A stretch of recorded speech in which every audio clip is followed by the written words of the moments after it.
హరీష్ రావు గారి మీద నోటీసులు ఇవ్వడం అనేటువంటిది ప్రతిపక్ష పార్టీల గొంతు నొక్కడంలో భాగం. ఎందుకంటే హరీష్ రావు కానీ, కేటీఆర్ కానీ, బీఆర్ఎస్ పార్టీ కానీ, కాంగ్రెస్ పార్టీ గత 2 ఏళ్లుగా చేస్తున్నటువంటి ప్రజా వ్యతిరేక విధానాల మీద కానీ, వారు తీసుకుంటున్నటువంటి అనేక కుంభకోణాల విషయంలో చాలా స్పష్టంగా ప్రజలకు చెప్పేటువంటి ప్రయత్నం చేస్తూ ఉన్నారు.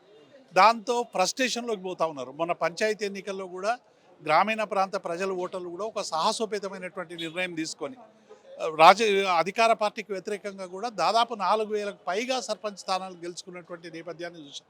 అట్లాగే మున్సిపల్ ఎన్నికలు కూడా వస్తూ ఉన్నాయి. మున్సిపల్ ఎన్నికలు కూడా అన్ని వర్గాలు కూడా ఇవాళ పూర్తిగా వ్యతిరేకతతో ఉన్నటువంటి విషయం వాస్తవం.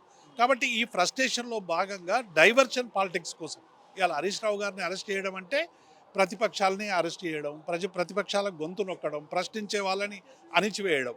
అసలు సిట్ కేసులో ఇదివరకే చక్రధర్ గౌడ్ పోయినటువంటి కేసులో సుప్రీంకోర్టు చాలా స్పష్టంగా ఇచ్చింది, హరీష్ రావు గారిని పిలవాల్సినటువంటి అవసరం లేదు ఆయన. కానీ మళ్ళీ ఒక కొత్త కేసు నమోదు చేసి ఇవాళ మళ్ళీ హరీష్ రావు గారిని సిట్కు పిలవడం అంటే డెఫినెట్గా ఇది ఒక రాజకీయ కుట్ర, ఇది పొలిటికల్ వెండెట్టాలో భాగంగా జరుగుతున్నది. ఎందుకంటే ఒకవేళ హరీష్ రావు గారు, కేటీఆర్ గారు ప్రజల పక్షాన నిలిచి రాజీ లేని పోరాటం చేస్తూ ఉన్నారు. కాబట్టి ఈ పోరాటం ఉధృతమైతే మా భవిష్యత్తు అగమ్య గోచరంగా తయారవుతుందని కాంగ్రెస్ పార్టీ బెంబేలెత్తి చేస్తున్నటువంటి ఒక పొలిటికల్ డ్రామాగా మేము అభివర్ణిస్తాం.